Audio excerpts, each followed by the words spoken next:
Hello and welcome to yet another very exciting episode of Entrepreneurs Lounge, the show that highlights success stories of young entrepreneurs who are making it in different spheres.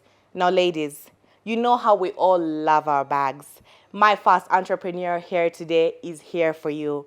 She is none other than Tishi Maraga Oroba, who is the CEO and founder of Sanaa. I'll let her explain to us what Sanaa is all about. You're very welcome to the show, Tishi. Thank you, Ingrid, for having me. Don't you look lovely? Thank you. You have to look good always. Always. You're looking the part.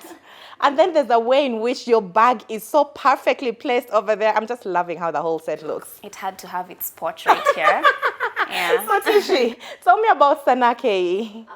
As Ingrid, as you said, I'm Tichi Maraga Oroba, and Yeah, I'm saying Tishi and it's Tichi.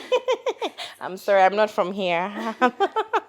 so I run a business called Sanaa KE, and for me, the entrepreneurial journey has been a long one. It goes way beyond Sanaa. That's why we're here. Tell me all about it. For me, actually, for starters, I studied entrepreneurship as my undergrad. Wow. And I feel like You were that's made what, for this. Yeah, I feel like that really exposed me to the business world a lot, because we got exposed to a lot of business workshops, forums, seminars, and it really got to open up my mind. And I guess that's where my passion for entrepreneurship really started. And I remember some of the units would actually be given work to go identify a business, get to know how it's run, the challenges, how they run their finances, and at the end of the semester, you'd have to come and write a whole paper. Wow. On what you've done. So it was no joke, actually. Wow. Yeah. So with all that exposure, I feel like it really put me out there in terms of entrepreneurship, and the fact that I'm this person who always has ideas left, right, and center. Right. I'm always sitting down and I'm like, that would be a nice business You're idea. in your comfort zone. You know, there's some people who, like, when you just sit with them for 1 minute, you're like, that's the most enterprising person I've ever met. Like, for you, it's just a normal thing, but they'll find a business idea out of everything. So that's who you are? That's me. So nice. I'm always, like, my family has had enough business ideas from me. I'm sure of that. All successful? So which ones have you actually tried your hand out at? Tell us from when you actually now decided to become practical at implementing these business ventures. In Campus, I remember I ran a business selling trench coats, because I could really get them at a very affordable price from a specific supplier, and they were really nice. So coming and selling them at like almost 100% profit, yeah, it was a big deal for me. Then I'm a naturalista, so I do crochet for my hair, and my classmates would be like, can you do for me? So I'd basically just do it for fun, not for business, but then earn some coins that would help me buy myself a few things over there. Well, the rest of us were suffering in Campus. You are there maintaining your lifestyle.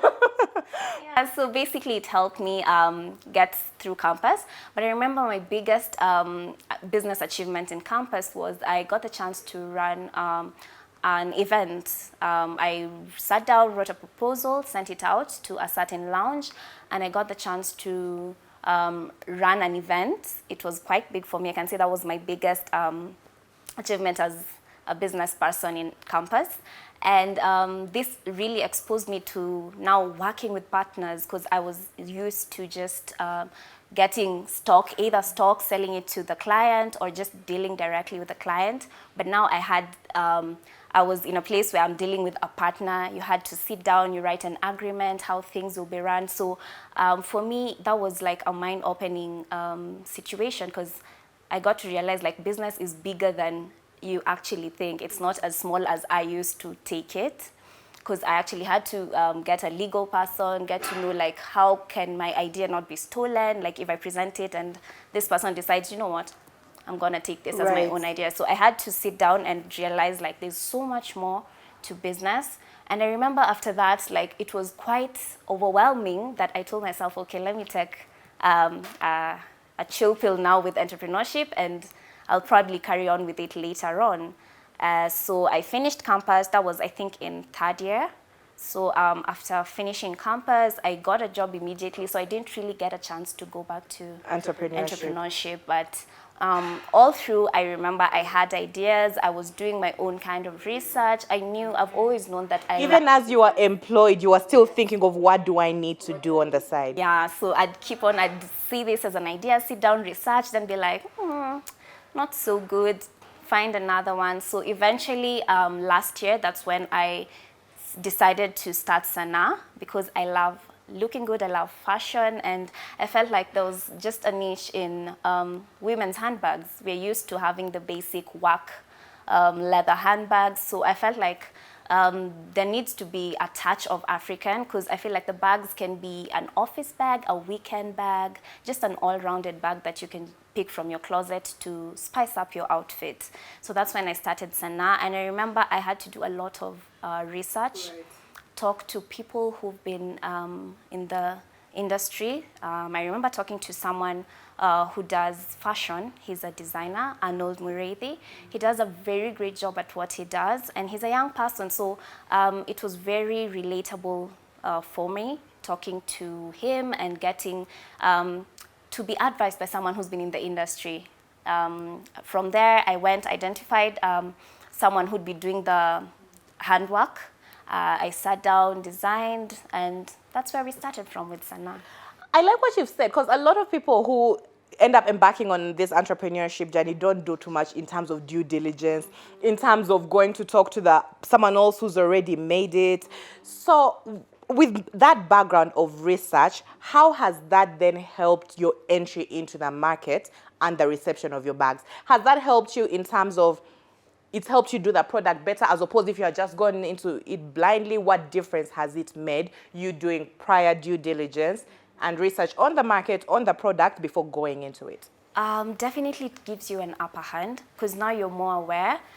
Even talking to a few friends here and there, letting them know, I'm thinking of doing this, what do you think? This is how the design looks like. So instead of just venturing into, producing 20 bags, start with a few. And for me, I showed it to a few of my close friends and family, and they were like, yeah, do a bit of this. I'm thinking, play around with the colors, the designs, and you see, it really helps you to be able to produce something quality and something that will actually sell. So it gives you an upper hand, definitely, as opposed to just venturing to the business and deciding, you know what, I think this is a good idea. That good idea might not be so good to everyone out there, so you really need to build on it. What about employment? Tichi, there's no doubt, like, you're a born entrepreneur. Like, from that course you did in school, from what you've just said, there's no doubt you're supposed to be in this space. However, you've also tried your hand out at employment. Yeah. How would you say that feeds into being a proper business person? What are some of the things that you pick up from actually being into a proper structure of working for someone that you actually end up carrying and helping with the success of your business? So for me, I feel like I was put in a line where it really also exposed me to business, because I was actually in the banking sector and I was in the business department. Basically, you get to analyze business financials for different businesses. And for me, it totally exposed me to the fact that we actually look at some of the big business names out there and you think they have everything together. But that's not actually the case. There's so much that's going on behind the scenes. They have their own challenges. Some are struggling financially. And for someone out there, you just sit and think, business is moving for these guys. They're getting a lot of clients. Their products are selling. So you just assume that, you know what, this business is running very well. But from my banking career, I was able to realize, like, business is not easy. It needs a lot of patience, a lot of effort, a lot of hard work. And from there, it totally gave me a solid foundation in terms of running Sanaa. And for employment, there's the good part of employment, and there's also the bad part. The frustrations, especially for young people in the corporate world, where your talent, your creativity is not appreciated as much. You're sort of held in a small box, and when you try to come out and give your ideas, you're told stick to your lane. So it frustrates a lot of people, and for the few who've been able to get out of it and start something that you're passionate about, it's quite an inspiring story. But then there's still a lot of people who are still stuck in employment, suffering the frustrations and all that comes with it because they do not have that option or they do not have that passion. Because I won't lie to you, entrepreneurship is not for everyone. I've heard. Because I feel like people sell entrepreneurship the wrong way out there. Telling people, you don't have a job, why don't you start a business? Start your own thing. Why don't you do wait? it? Everyone should be a job creator. You start your own thing. I won't lie to you, entrepreneurship is not for it's commitment. And the moment you decide to get onto that journey, it means like it's not the easy way out, because people think it's the easy way out. Oh, I'm running away from employment because my boss is this and that. But it's not the easy way out, because it needs actually double the effort and double the commitment. Coming from a natural born entrepreneur, I really love your honesty about this, because it's true. There's so many young children, young people out there who want to go into business again because of peer pressure from the whole society around them. Someone just tells you, just put your capital together and start. But it is beyond that. Now, to go back to Sanaa, what's your plan in terms of casting a spotlight, in terms of creating visibility, in terms of pushing sales around Sanaa? Like, what's your plan? How do you promote your bags? First of all, I operate on social media. I don't have a physical store. For me, I launched the first around 10 bags to be able, first of all, to get customer feedback, because I believe I'm building a brand. I'm not just getting to do the bags and selling and moving on with life. I have a bigger vision for Sanaa. And for the first bags that I launched, it was mainly to get feedback, to be able to build onto Sanaa and make it a big brand.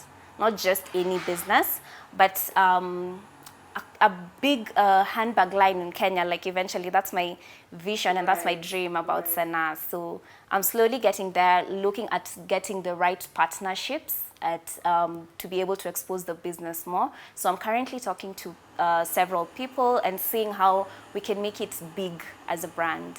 Yeah. But is Sanaa finally it? I mean, you've crocheted hair. You've sold trench coats. Should I just say everything that you've just said? Have we finally settled on? Have we finally found the business venture we want to do? Or are you thinking, what else are you thinking of beyond Sanaa? Or are you finally happy and confident? Let me not lie to you that I will not come up with any more business ideas. We'll be having you again soon. With another one. But let me tell you, as an entrepreneur, it's a passion that's inside. You'll want to do more and more. I love Sanaa. This is like my baby now. That's your baby. I'm totally working on it. So it's something that I'm seeing a future, but I won't say that I'm not going to start any other business. Because another tip as an entrepreneur, you shouldn't put all your eggs in one basket. You know how the Kenyan economy currently is. Do it all. Do it all. If you can, do it all. But always have the main cash cow, what you are really putting most of your effort in, like the main business, yeah? Then the rest are there to, support you when you need like extra funds to support the main business. But definitely don't always put all your eggs in one basket. If you can manage, try things here and there. Right. But that does not mean you do everything. At least try and concentrate on the things that you can manage and things that you're good at. Yeah. Tishi, thank you very much for coming onto the show. I wish you all the best with Sanaa. The bags are beautiful. I'll be picking up mine that you brought for me on my way out. However, I also look forward to having you back on the show to talk about your shades line. Thank you very much and all the best. I have to take a very quick break, but don't go anywhere because I have another exciting entrepreneur right here in the show. We'll be right back.